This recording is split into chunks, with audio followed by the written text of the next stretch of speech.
Donc les enfants, passons maintenant au fichier CapMath, page 89. Donc nous allons travailler sur des problèmes. Travail sur des problèmes. Donc, moi, je vous lis rapidement les problèmes. Vous voyez les enfants, il y a toujours une petite partie blanche sur la feuille. On peut utiliser ce petit morceau de page blanche pour soit dessiner ou écrire des calculs pour nous aider à répondre aux problèmes. Donc, regardez.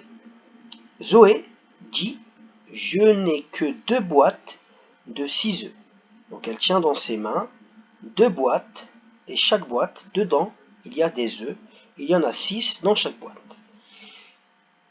Arthur dit, lui, « Il me faut 18 œufs pour faire toutes les crêpes ». Arthur, il a besoin de 18 œufs. Zoé en a 2 boîtes de 6. On vous demande combien d'œufs Zoé doit-elle encore acheter? Parce qu'en fait, il va manquer des œufs. Il va manquer des œufs. On vous demande combien d'œufs Zoé doit-elle encore acheter?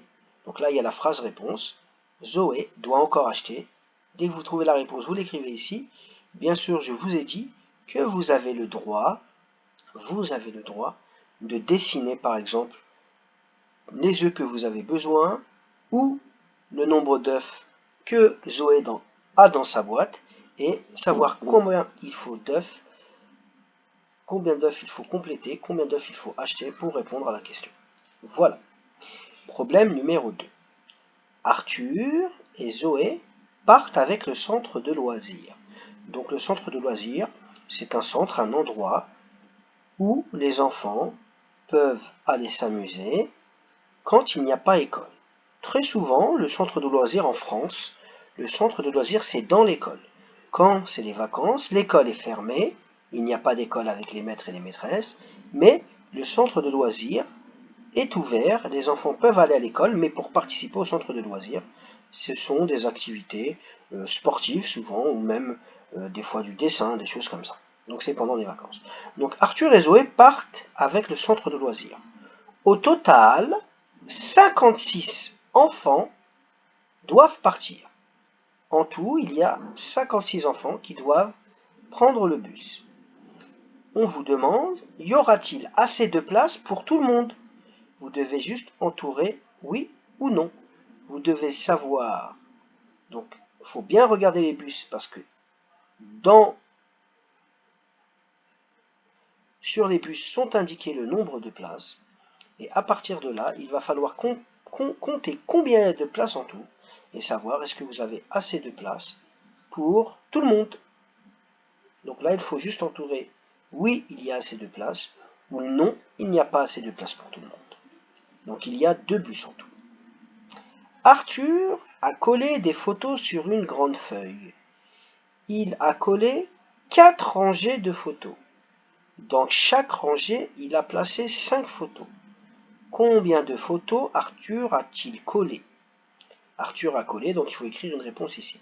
Là, le plus facile, c'est de faire un dessin. Les rangées, les enfants, une rangée, c'est une ligne. C'est une ligne, une rangée. Il a collé 4 rangées de photos. Donc il a 4 lignes de photos. Dans chaque ligne, il a collé 5 photos. Voilà ce que je peux vous dire pour vous aider. Je serai vous, je ferai un petit point par photo, et à la fin, vous pourrez calculer le nombre de photos qu'il a collées. Passons au problème numéro 4. Zoé a 8 billes, et Arthur, il en a 12. Zoé a 8 billes, et Arthur a 12 billes.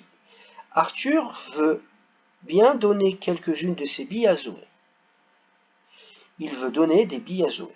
Comme cela, ils en auront exactement le même nombre. Il faut qu'ils aient chacun le même nombre de billes. Il faut que chacun ait le même nombre. Donc on voit qu'Arthur, il en a plus. Arthur, il va en donner à Zoé, et à la fin, chacun, ils doivent avoir le même nombre de billes.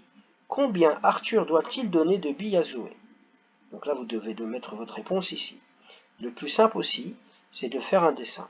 dessinez les billes de Zoé d'un côté, les billes d'Arthur de l'autre, et regardez combien vous devez donner de billes à Zoé pour qu'elle ait le même nombre qu'Arthur. Voilà.